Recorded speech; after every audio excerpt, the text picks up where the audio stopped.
ಎಲ್ಲರಿಗೂ ನಮಸ್ಕಾರ. Welcome back to my channel. ಇವತ್ತಿನ ವಿಡಿಯೋದಲ್ಲೇ ನಾನು ಬೆಳಗಿನ ತಿಂಡಿಗೆ ಈಸಿಯಾಗಿ ಕ್ವಿಕ್ ಆಗಿ ಮಾಡೋಂಥದ್ದು ವಿತಿನ್ 5 ಮಿನಿಟ್ಸ್ ಅಲ್ಲೆಲ್ಲ ಮಾಡ್ಕೋಬಹುದು. ಸುಲಭವಾಗಿ ತುಂಬಾ ರುಚಿಕರವಾಗಿ ಮಾಡೋದಕ್ಕೆ ಇಲ್ಲಿ ನಾನು ಸ್ಟವ್ ಹಚ್ಚಿ ಬಾಣಲಿ ಇಟ್ಕೊಂಡಿದ್ದೀನಿ. ಅದಕ್ಕೆ 1 ಸ್ಪೂನ್ ಅಷ್ಟು ಎಣ್ಣೆ ಹಾಕೊಂಡಿದ್ದೀನಿ. ಎಣ್ಣೆ ಸ್ವಲ್ಪ ಜಾಸ್ತಿ ಹಾಕೊಂಡು ಟೇಸ್ಟ್ ತುಂಬಾ ಚೆನ್ನಾಗಿರುತ್ತೆ.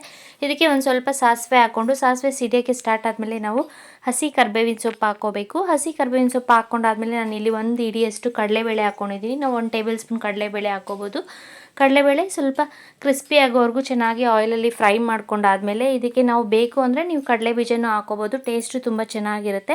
ಕಡಲೆಬೇಳೆನ ಸ್ವಲ್ಪ ಹೊತ್ತು ಆಯಿಲಲ್ಲಿ ಫ್ರೈ ಮಾಡ್ಕೊಂಡಾದ್ಮೇಲೆ ಇದಕ್ಕೆ ನಾನು ಇಲ್ಲಿ 1 ಈರುಳ್ಳಿನ ಕಟ್ ಮಾಡಿ ಇಟ್ಕೊಂಡಿದ್ದೀನಿ. ಸೊ ಈರುಳ್ಳಿನ ಹಾಕೋತಾ ಇದ್ದೀನಿ. ಈರುಳ್ಳಿನ ಉದ್ದುದ್ದಕ್ಕೆ ಕಟ್ ಮಾಡ್ಕೊಂಡಿದ್ದೀನಿ.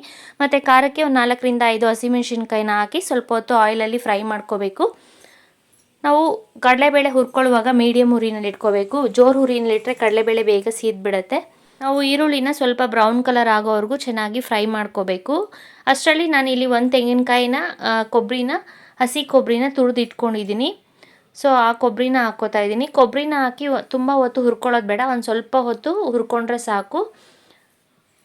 ಇದಕ್ಕೆ ನನಗೆ ರುಚಿಗೆ ತಕ್ಕಷ್ಟು ಉಪ್ಪು ಹಾಕೋಬೇಕು. ಯಾವುದೇ ರೀತಿ ಗರಂ ಮಸಾಲ ಏನೂ ಬೇಕಾಗಿಲ್ಲ. ಈ ಕೊಬ್ಬರಿ ಅನ್ನ ಹೀಗೆ ಟೇಸ್ಟಿಯಾಗಿರುತ್ತೆ.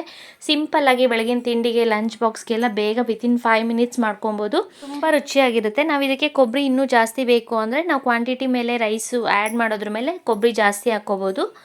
ಕೊಬ್ಬರಿನ ತುಂಬ ಹೊತ್ತು ಏನು ಫ್ರೈ ಮಾಡ್ಕೊಡೋದು ಬೇಡ, ಒಂದು ಸ್ವಲ್ಪ ಹೊತ್ತು ಆಯಿಲಲ್ಲಿ ಫ್ರೈ ಮಾಡಿಕೊಂಡ್ರೆ ಸಾಕು.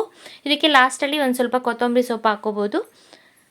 ಈಗ ನೋಡಿ ಇದು ರೆಡಿಯಾಗಿದೆ. ಇದಕ್ಕೆ ನಾನಿಲ್ಲಿ ತಣ್ಣಗಾಗಿರೋ ಅನ್ನನ ಮಿಕ್ಸ್ ಮಾಡ್ಕೊತಾ ಇದ್ದೀನಿ. ನಾವು ತುಂಬ ಬಿಸಿಯಾಗಿರೋ ಅನ್ನ ಹಾಗೆ ಮಿಕ್ಸ್ ಮಾಡಿದ್ರೆ ಅದು ಉದ್ರುದ್ರಾಗಲ್ಲ, ಸ್ವಲ್ಪ ಮೆತ್ತಗಾಗ್ಬಿಡುತ್ತೆ. ಅದಕ್ಕೆ ಸ್ವಲ್ಪ ಅನ್ನ ತಣ್ಣಕ್ಕಾದ್ಮೇಲೆ ಹಾಕಿ ಮಿಕ್ಸ್ ಮಾಡಿಕೊಂಡ್ರೆ ಚೆನ್ನಾಗಿ ಟೇಸ್ಟಿಯಾದ ಸಿಂಪಲ್ ಆದ ಕೊಬ್ಬರಿ ಅನ್ನ ರೆಡಿಯಾಗಿದೆ. ಸೊ ನಾನು ಮಾಡೋ ವಿಡಿಯೋಸ್ ನಿಮ್ಗೆ ಇಷ್ಟ ಆದರೆ ಪ್ಲೀಸ್ ಲೈಕ್, ಶೇರ್ ಮತ್ತು ಸಬ್ಸ್ಕ್ರೈಬ್ ಮಾಡಿ. Thank you.